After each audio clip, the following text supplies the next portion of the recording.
देखो question number B क्या कह रहा है। How can we pick a fragment of DNA from ETBR stain gel. Okay, आपको तो पता ही है कि जब हम जेल रन करते हैं तो जेल जब आप रन कर रहे हो तो आपको बैंड्स यहाँ पे ऑब्जर्व हो रहे हैं। ठीक है, थोड़े ऑरेंज कलर के होते हैं, आपको है, आप बना सकते हो उसको।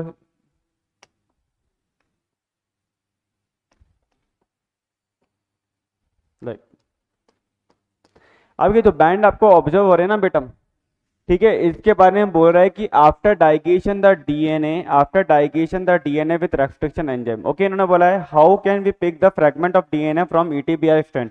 मतलब कि आपका ये डीएनए था, ठीक है, आपने इसको क्या करा, आरी देने के बाद आपने इसको फ्रेगमेंटेड कर दिया है। ठीक है, एंड इनका आपने जब जेल रन कराया तो आपको बैंड्स देखने को मिल रहे हैं। अब ये बैंड्स को आपको पिक करना है जेल में से ही। तो how would you pick the fragment you are interested in. Okay, तो आप कैसे इसमें से जो आपका इंटरेस्टेड वाला फ्रैगमेंट है उसको पिक करोगे। ओके, देखो जेल में आपको बैंड्स तो दिख ही रहे हैं, आराम से कोई भी पिक कर सकते हो, कोई दिक्कत नहीं है, बट आपको आपके इंटरेस्ट वाला बैंड पिक करना है। तो कैसे करें अपन, कुछ नहीं करना है। सबसे पहले आप क्या करोगे, इसको लेकर आओगे नाइट्रोसेल्यूलोज मेम्ब्रेन के ऊपर। किसके ऊपर, मेम्ब्रेन के ऊपर। तो ये देखो, आप लोग पढ़ चुके हो ये चीज, बस कनेक्ट नहीं कर रहे हो।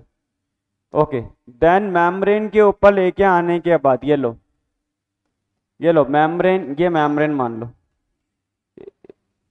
ये मेम्ब्रेन मान लो। अब मेम्ब्रेन पे लेके आने के बाद नेक्स्ट स्टेप में क्या होगा आपका, नेक्स्ट स्टेप के अंदर ये देखो, ये जेल तो है ही नहीं ना।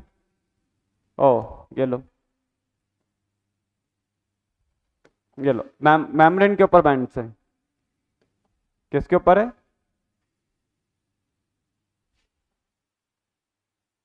ये लो मेम्ब्रेन के ऊपर बैंड। मेम्ब्रेन के ऊपर बैंड आने के बाद यहाँ पे देखो फ्रैगमेंट्स थे, यहाँ पे ए, यहाँ पे फ्रैगमेंट है like A B C D E F. अब इसमें से कोई भी एक पर्टिकुलर मुझे चाहिए, तो मैं क्या करूंगा, मैं एक प्रॉप रेडी करूंगा बेटा, एक प्रॉप रेडी करूंगा विच आर फ्लोरेसेंसली लेबल्ड।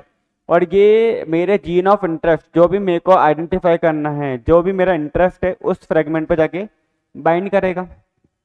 प्रोसेस का नाम क्या था, जल्दी बताओ, आपने पढ़ रखा है, ब्लॉटिंग। ब्लॉटिंग और जीन है तो अपन क्या करेंगे, सर्दन ब्लॉटिंग। क्या करने वाले हैं हम, सर्दन ब्लॉटिंग करने वाले हैं। ठीक है, ये लो सर्दन ब्लॉटिंग प्रोसेस। तो बाय हम कैसे पिक करेंगे, by digesting with an enzyme which will give you fragments of size that you are interested in। इन्होंने बोला है कि हम ऐसा डाइजेस्ट करेंगे एंजाइम से कि वही साइज मिलेगा जिस साइज के फ्रेगमेंट को आप इंटरेस्टेड हो। ठीक है, पर साइज चलो ठीक है मानना अपन क्रिएट करवा सकते हैं, बट सीक्वेंस कैसे पता करेंगे, तो ये तो गलत हो जाएगा। ठीक है, फिर बोला by probing the gel with a piece of sample DNA. तो आप क्या कर सकते हो, प्रॉप लगा दो। ठीक है, द जेल, ठीक है, आप क्या करो, probing the gel with a piece of sample of DNA. ठीक है, प्रॉब यूज में ले लो। Okay, by digesting with multiple enzyme, no, by performing a PCR. PCR से कैसे पता करेंगे, तो रॉन्ग हो जाएगा। तो आंसर हमारा क्या हो जाएगा कि हम प्रॉप दे एंड पता कर ले, जहां भी जाकर ये हाइब्रिडाइज होगा, जहां पर भी जाकर ये हाइब्रिडाइज होगा वहां अपनी क्या करेगा, पोजीशन शो कर देगा। ठीक है, कि ये वाला मेरा जीन ऑफ इंटरेस्ट है, ये फ्रेगमेंट मेरा इंटरेस्ट है। ओके, सो आंसर क्या हो जाएगा, बी, नोट करो। हाँ वैष्णवी, ब्लॉटिंग के अंदर मेम्ब्रेन पर, ब्लॉटिंग के अंदर मेम्ब्रेन को ब्लॉक करते हैं वो है वेस्टर्न ब्लॉटिंग के अंदर। सदर्न ब्लॉटिंग के अंदर मेम्ब्रेन को ब्लॉक करने की जरूरत नहीं होती है। समझ रहे हो क्या कहना चाह रहा हूं, अपन मेम्ब्रेन को ब्लॉक करते हैं डेफिनेटली, बट वो कौन सी ब्लॉटिंग के अंदर करते हैं, वो हम करते हैं वेस्टर्न ब्लॉटिंग के अंदर। बिकॉज वेस्टर्न ब्लॉटिंग के अंदर जो एंटीजन होते हैं, एंटीबॉडी है, वो मेम्ब्रेन से बाउंडेड फॉर्म में है। प्राइमरी एंटीबॉडी प्राइमरी एंटीबॉडी या सेकेंडरी एंटीबॉडी ये क्या करेगी, एक तरह से मेम्ब्रेन से बाउंड करेगी। मेम्ब्रेन से बाउंड करेगी तो उस केस में क्या होगा, उस केस के अंदर हमें फ्लोरेसेंस पूरी मेम्ब्रेन से आने लग जाएगा। तो हमें प्राइमरी एंटीबॉडी की बाइंडिंग को ब्लॉक करना है।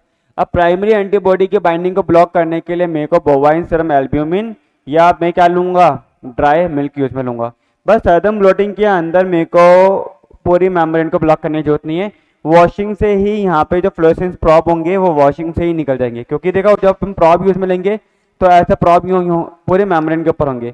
नेक्स्ट स्टेप के अंदर जब आप वॉशिंग करोगे ना तो वॉशिंग में सारे के सारे ये प्रॉब्स होंगे ना, ये डिसोशिएट हो जाएंगे। समझ रहे हो, ओनली एक ही रहेगा जो हाइब्रिडाइज हुआ है। ओके, रिमेनिंग सारे डिसोशिएट। ओके, नोट करो।